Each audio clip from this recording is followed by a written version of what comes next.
Hey again, it's Dr. Sandy, and this short video will be another one on sensory processing. This time we're talking about the sense of hearing, or the auditory sense.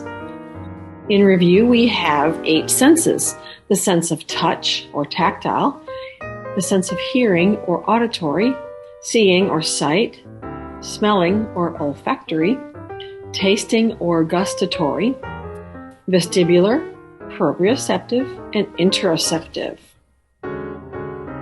So, we have students who may have some auditory difficulties.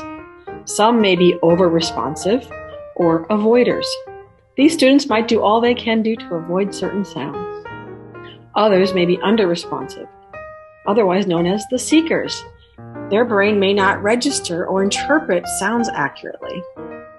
There's also students who may have auditory discrimination difficulties. So, again, with the students who are over-responsive, these are some things they might show, or things you might see. They might be easily distressed by loud noises or unexpected noises. Some of this might be pitch or frequency specific. There are kids who cannot stand to go to church, for example, because of the sound of the congregation not singing in key. They might appear overly vigilant, and this could be due in part to being afraid of the next noise coming up, so they're always waiting for that next loud sound that's going to scare them. However, they might make a lot of loud noises themselves, and this seems contradictory, but it could be that they're trying to override certain sounds that are out of their control, so they control the sounds that they can hear. You might see them have a meltdown because of an unexpected noise, such as a fire alarm, people shouting, babies crying, possibly dogs barking. These students seem to really dislike the noisy environments. And what we see in the school is the lunchroom, PE time, in the hallway, possibly the school bus. And you might think that they're ignoring your instructions, but it could be that they're having a hard time understanding what they are because of all of the competing sounds that they're having a hard time with. Okay?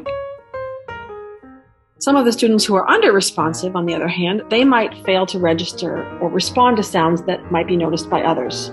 So they may not seem to be recognizing what you're saying or hearing you at all. They might not respond to their name being said, or an animal growling, or sirens. And because of this, it seems like they're ignoring you. These students might speak loudly because they really can't tell if they can't really detect their own voice volume. And they might even make some noises to keep themselves focused. Okay? Students who are auditory seeking love loud sounds and specific noises. They might make noise just for the sake of it. I'm sure we know students like that. They do not like quiet environments. In fact, some of these students may not be able to focus if it's too quiet. They need a little bit of auditory distractions. They might put objects that make noise up to their ears or make repetitive sounds to hear them. Now, there are other students who have auditory discrimination problems. And you might see this in students who have a hard time sorting through what they hear. They have a hard time determining where a sound is coming from. They might focus their attention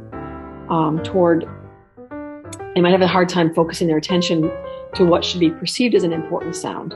These students might not be able to discern the importance of what a teacher is saying over the competing sounds of the hum of the air conditioner or heater or the school buses outside, and they just can't focus on which one is important information to pay attention to. These students might have speech difficulties or difficulty processing your auditory instructions. So how can we help? Okay, for the students that are over-responsive, you want to give them a place in their classroom that has some calming toys that they can go to and seek out when they're frustrated or upset. Some of these might include a white noise machine. You might want to provide them with some noise-canceling headphones. Okay? Provide a little advanced notice for what's expected to reduce the element of surprise. For example, a fire alarm is a good example. If you know in advance that there's going to be a fire alarm, you want to teach the kids what to do and what to expect so that they know that there's going to be a fire alarm, so that that kid, when you're doing the learning opportunity, knows how to do it instead of spending the whole time freaking out because they were surprised. Because then your whole classroom is going to be upset by the student who's having a meltdown during that time. Okay? Kids also might associate places with sounds. So if there was a place that they went or an activity that they did that happened to have an unexpected loud noise, and the next time you're asking them to go to that place or do that activity, they might freak out, not because of the activity, but because they remember having been afraid of that sound that happened during that activity. So they build that association. Okay, I said this earlier, but I want to emphasize again that noise-canceling headphones can be very beneficial for these students. Okay, try to sit them further away from the auditory distractions. These distractions might include the window where you're going to hear the school buses or people playing outside, classmates who seem to be a little bit more chatty or noisy, the fan or the heating registers that make that hum. Okay, if your classroom has a mini fridge, there's a little hum associated with that mini fridge. So sit them further away from that as well, okay? And wait for the room to be quiet before you give instructions. Okay? When you're giving instructions, you want to keep your vocabulary simple and short, okay? Instead of saying, okay, go get your sneakers on and let's go tie them, you can say, shoes on. Make it simple for them.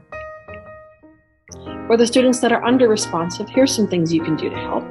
You may need to give them some visual aids or visual pictures to help correspond with the verbal instructions. That will help them understand the instructions better and increase their attention. When you're giving instructions, put yourself in front of the child to get their attention before you give the verbal instructions. That way you know that they're paying attention to you. Some students benefit greatly from having not the noise-canceling headphones, but music headphones to listen to some quiet music. Because some students, their attention actually increases when they're listening to that auditory input. Okay? And also, you want to provide some alternative sensory input. For example, to help increase their attention if they're struggling with some auditory distractions, you can have them sit on a seat cushion, like an air cushion or like a Bosu ball type cushion, or even a therapy ball. Have them wear a weighted shoulder pad or a lap pad or a weighted vest or a weighted blanket. Give them some fidgets. This kind of helps distract part of their sensory system while they have to focus on the auditory.